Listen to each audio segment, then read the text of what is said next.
évidemment que tout le monde était choqué. J'étais en stress parce qu'il y avait une fusillade. Le peuple, je suis courageux, hein, mais pas suicidaire. Kwezim, Kanabaraka, Kanamaisha, je m'appelle Yankoub, j'ai été initié à l'entrepreneuriat à l'âge de 19 ans, à l'époque où j'étais étudiant. Ça fait maintenant bientôt 5 ans que j'entreprends. Donc, je te laisse faire le calcul de quel âge j'ai. Mais pour ceux qui sont un peu plus flemmards, j'ai 24 ans. Ça fait bientôt 2 ans que je vis de mes business et après 7 ans passés en métropole, je suis enfin rentré définitivement à Mayotte. En 5 ans, j'ai vécu beaucoup de bonnes expériences, beaucoup de mauvaises expériences aussi. Et je pense qu'il est temps en réalité du coup de prendre le temps de partager et de retransmettre en fait tout ce que j'ai pu apprendre, vivre durant ces dernières années. Moi, quand j'ai voulu entreprendre tout ce que j'ai fait jusqu'à aujourd'hui, en fait, je cherchais une personne qui me ressemblait, qui a fait la même chose pour pouvoir me transmettre les choses, pour que je puisse évoluer et grandir beaucoup plus rapidement. Et malheureusement, je n'en ai pas trouvé. Moi, depuis très jeune, j'ai très vite compris ce qu'on appelle la voie des étoiles. Et la voie des étoiles, c'est en gros, c'est si tu as envie de faire un projet qui est ici, en fait, au lieu de te dépatouiller, du coup, de faire les choses par toi-même et galérer à le faire, tu passes directement par une personne qui l'a déjà fait pour te faciliter toi le travail.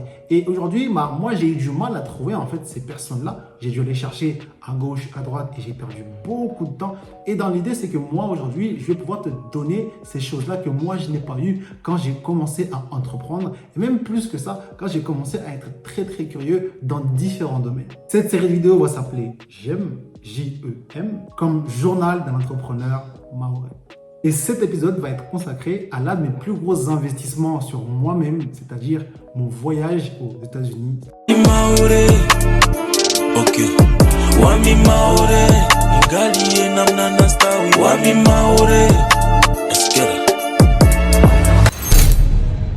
On fait un pas en arrière et je te remets dans le contexte. On est début octobre 2021, c'était encore la période Covid, j'avais encore 0 vaccin, on portait encore des masques. Et je commençais à peine à refaire mes finances grâce à un business où j'investissais entre 40 et 60% de mes revenus salariales depuis déjà 9 mois. Oui, j'avais 0 plan financier.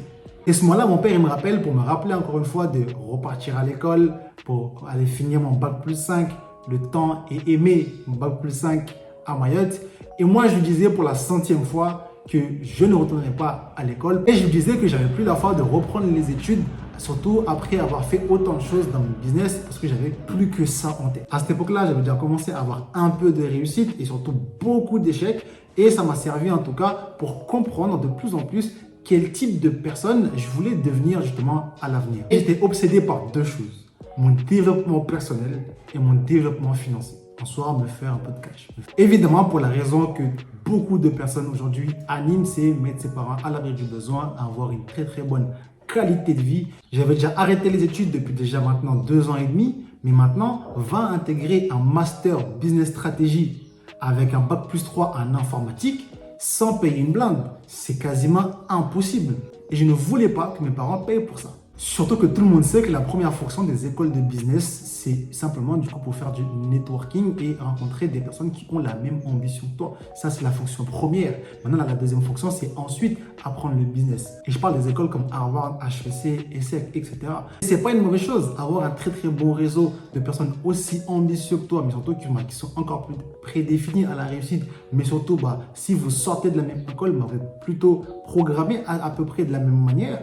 Donc, vous allez encore plus matcher, encore plus en termes de projet pour plus tard, potentiellement. Mais à cette époque, je commençais déjà à côtoyer des entrepreneurs qui commençaient déjà à avoir un plutôt bon succès, à avoir rentré quelques millions en tout cas personnellement. Et je me suis dit, si je continue à apprendre directement avec ces personnes-là, avec ce type d'environnement-là, moi je pense que je pourrais apprendre énormément de choses et suffisamment, voire même à la hauteur en fait de ce que je pourrais apprendre dans ces écoles-là, parce que je serais directement sur le terrain. Parce qu'à cette époque, j'assistais à des séminaires business, j'assistais à des conférences un peu à travers toute l'Europe et je prenais le temps de me former et de m'éduquer de plus en plus pour être solide le jour où moi, je lancerai mes choses à moi personnellement. Et à ce moment-là, je fais l'erreur de dire à mon père, je ne retournerai pas à l'école en France. Et lui me dit, mais qui t'a dit que je voulais que tu retournes à l'école en France? Et là, moi, ça m'ouvre l'esprit, il y a un direct dans ma tête. Et je me dis quoi? pourquoi pas en fait aller à l'étranger. Et surtout, quitte à reprendre l'école, autant reprendre dans quelque chose qui va me servir à l'avenir. Et à partir de là, j'ai commencé à me dire, faut que j'apprenne l'anglais parce que j'étais déjà parti dans des pays à l'étranger où j'avais énormément galéré. Alors que si j'avais pratiqué suffisamment bien mon anglais, à ce moment-là, j'aurais pu comprendre 100 fois mieux de choses et ne pas galérer dans ces circonstances-là. Et surtout que je voulais apprendre à vendre, le marketing, etc. J'étais obligé du coup d'être bon dans le domaine, mais surtout pour pouvoir demain pouvoir me former, pour pouvoir regarder des vidéos, des conférences dans le même style. Donc autant en France, mais autant à l'international, mais il y a beaucoup trop de contenus qui sont en anglais, qui ne sont pas accessibles en français. Je repense à un organisme qui avait fait une publicité grâce à un influenceur que je suivais. Et de là, du coup, moi, je me suis dit, pourquoi pas? Donc, je les appelle, je fais un devis, j'appelle mon père, je lui dis, papa, c'est comment? C'est tel prix. Il fait, ouais, t'inquiète, pourquoi pas, je vais me débrouiller. Et je lui réponds, écoute, t'inquiète pas, c'est moi, je vais me débrouiller, c'est moi, je vais payer. J'avoue que quand j'ai vu les prix, j'ai commencé à saigner un peu des yeux. Ce qui veut dire, c'était pas des larmes, c'était du sang qui coulait. Mais j'avais entendu 1 milliard de fois des entrepreneurs qui avaient de la réussite, répétée et répétée et répétée. Dans la vie, si vous voulez aller dans des hautes sphères, vous êtes obligé d'investir sur vous-même. Et je vous le répète, investissez dans vous, c'est un très très bel investissement. Et vous allez comprendre à la fin de la vidéo à quel point ça m'a servi personnellement. Donc, si je te remets dans le contexte, on est en octobre, il me reste 3 mois parce que je devais partir en janvier. Je dois payer une somme à 5 chiffres. Et à ce moment-là, j'avais que 500 € pour payer les frais d'inscription. Et donc, qu'est-ce que je fais? Je paye les frais d'inscription et je me dis quoi? Écoute, c'est le moment. Tu as investi pendant 9 mois dans un business. Tu sais quoi? C'est le moment de récolter tes rentabilités. Et à partir de là, j'ai tout retiré. Et je me suis dit, là, c'est mon moment. Je vais tout réinvestir sur moi-même. De cette manière-là, je sais que si je l'investis sur moi, le retour sur investissement, il va être meilleur. Donc, je vide tout. Je commence à payer, mais c'est toujours pas suffisant. J'avais encore un salaire à l'époque. Je commence à payer avec mon salaire, mais à bout de 3 mois, c'était toujours pas suffisant. Et j'ai charbonné 2 fois plus pour pouvoir me permettre du coup de payer cette école. Et en décembre, il me restait 1 semaine pour payer la totalité. Et j'étais à 90% du montant. Et à ce moment-là, bien sûr, évidemment, j'ai demandé un peu à la famille. Ils m'ont aidé un tout petit peu et je suis parti. Du coup, début janvier. Le 9 janvier 2022, je pars à Malte. À la base, je devais rester à Malte pendant 6 mois. Au bout de 3 mois, j'avais déjà fait la majorité du coup, des activités qu'il y avait à faire sur l'île. Et je décide tout simplement de quitter Malte. Donc, je demande si je pouvais changer d'école et on me propose du coup 3 destinations. Londres, New York et San Francisco. Je décide de partir à San Francisco et à partir de là, donc l'aventure elle commence. Quand j'ai annoncé à ma famille que j'allais partir aux États-Unis, évidemment que tout le monde était choqué. Mais moi, pour vous dire, moi je n'y croyais pas. Et je prends mon vol, départ de Lyon et arrivé à la douane, je vous dis, j'étais en stress. J'avais peur. Tellement j'avais peur de la douane parce que j'avais entendu plein d'histoires qu'au final, quand je suis arrivé, j'étais vraiment craintif. Et il y a même un truc que je me souviens que je faisais, c'était que je laissais passer les gens petit à petit pour que je puisse arriver dans un guichet de douane avec un noir pour me faciliter le travail. Vous voyez ce que je veux dire? You know my brother? Oh, yeah, you know my brother.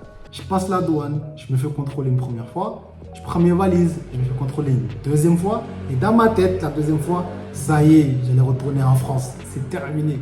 Mais je suis passé, alhamdoulilah, et on est avancé.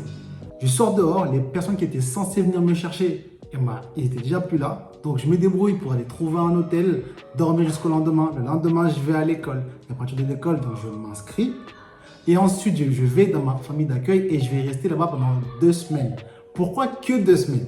Parce que c'était loin, c'était à Auckland, alors que mon école était à San Francisco. C'était dangereux parce que je vivais dans un hood. Casse les couilles.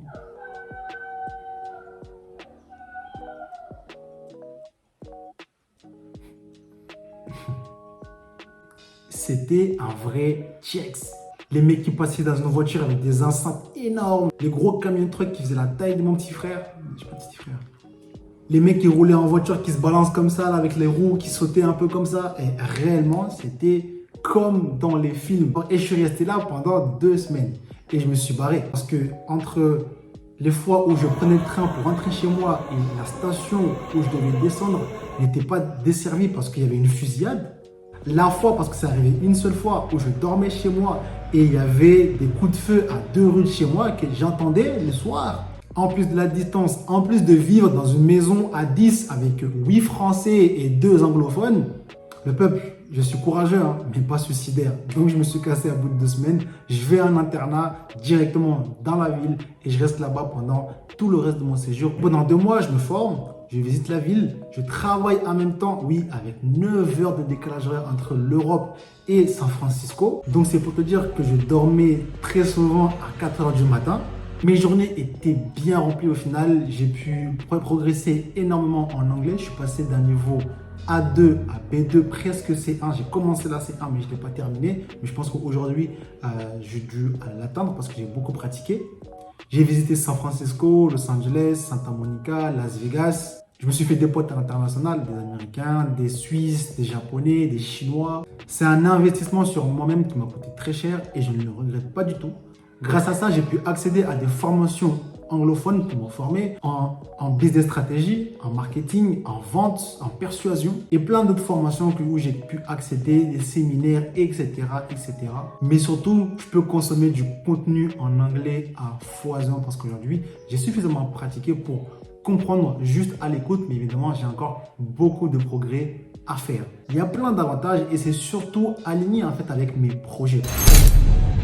Maintenant, j'ai payé parce que je ne pensais pas que j'allais être éligible à quelconque aide possible pour pouvoir financer en fait ce voyage-là. Et au fur et à mesure, quand j'ai commencé à avancer, rencontrer les gens, j'ai commencé à comprendre que j'étais parmi les rares personnes à avoir financé 100% du coup de mon séjour, sans compter les gosses de riches bien évidemment. Et vous savez quoi, je vais vous partager cette longue liste de tout ce qui est possible pour pouvoir voyager, aller à l'étranger gratuitement. Même ceux qui partent directement de Mayotte, j'ai une grande liste. Je vous inviterai à aller du coup sur mon lien Telegram qui est en description et la liste, je la mettrai à l'intérieur. Dis-moi en commentaire si tu as bien aimé la vidéo, si tu as une petite remarque avec plaisir, je la prendrai. Abonne-toi pour ne pas rater les prochains épisodes. Merci en tout cas d'avoir regardé jusqu'ici. Yo, ça m'a une fois. Au prochain épisode.